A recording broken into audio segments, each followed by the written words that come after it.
সুনামগঞ্জ হাসপাতালে গণপূর্তের প্রতারক ঠিকাদার জামাল ও সহকারী প্রকৌশলী জুয়েলের দুর্নীতি ফাঁস। সেফটি ওয়াল ও টাইলসের কাজ না করেই হাতিয়ে নিয়েছেন বিল। জামাল ও জুয়েলের দুর্নীতির কারণে প্রাণ গেল শ্রমিকের। 1 লাখ টাকায় দেন ধামাচাপা। সরকারি টাকা আত্মসাৎ করে দুজনই হয়েছেন কোটিপতি। বিস্তারিত দেখুন জহিরুদ্দিনের পাঠানো 3 পর্বের ধারাবাহিক অনুসন্ধানী প্রতিবেদনের 2য় পর্বে।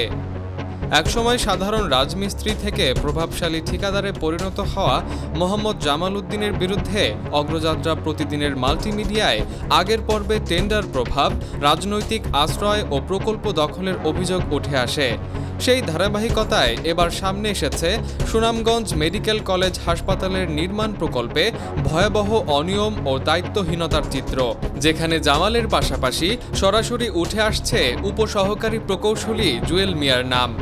স্থানীয় ও প্রকল্প সংশ্লিষ্ট সূত্র জানায়, এই দুজনের যোগসাজশে ভবনের ছাদে শ্রমিকদের নিরাপত্তার জন্য বরাদ্দ থাকা সেফটি ক্যাম্পই নির্মাণ করা হয়নি, অথচ বরাদ্দকৃত টাকা উত্তোলন করা হয়েছে বলে অভিযোগ রয়েছে।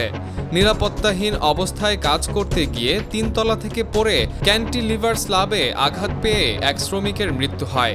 স্থানীয়দের দাবি, এই মৃত্যুর পেছনে সরাসরি এই অবহেলা ও অনিয়ম দায়ী। ঘটনার পর বিষয়টি চাপা দিতে নিহত শ্রমিকের পরিবারকে ব্যক্তিগতভাবে প্রায় 1 লাখ টাকা দেন ঠিকাদার জামাল উদ্দিন। স্থানীয়রা বলছেন, এটি মূলত দায় এড়ানোর চেষ্টা, কোনো প্রকৃত ক্ষতিপূরণ নয়। সূত্র জানায়, ভবনের 3য় তলায় ক্যান্টিলিভার অংশে টাইলস বসানোর কথা থাকলেও তা না করেই নিম্নমানের জলছাদ দিয়ে কাজ শেষ দেখানো হয়েছে। এই খাত থেকেও বড় অঙ্কের অর্থ আত্মসাতের অভিযোগ রয়েছে। পাশাপাশি 6টি ব্লকের মধ্যে অন্তত 3টি ব্লকের কাজের বরাদ্দ আত্মসাৎ করা হয়েছে বলে অভিযোগ উঠেছে, যেখানে জুয়েল মিয়ার সম্পৃক্ততার বিষয়টি সামনে আসছে। এছাড়া সার্ভিস লিফট স্থাপনের জন্য বরাদ্দ থাকলেও এখনও পর্যন্ত কোনো লিফট স্থাপন করা হয়নি, অথচ এই খাতের অর্থ উত্তোলনের অভিযোগও রয়েছে।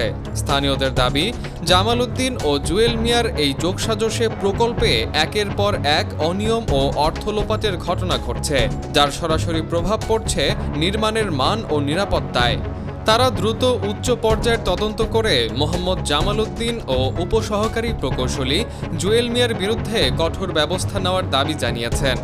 দর্শক, পরবর্তী পর্বে থাকছে আরও বিস্তারিত। চোখ রাখুন অগ্রযাত্রা প্রতিদিনে। অগ্রযাত্রা প্রতিদিন, নির্ভীক প্রত্যয়ে উজ্জীবিত।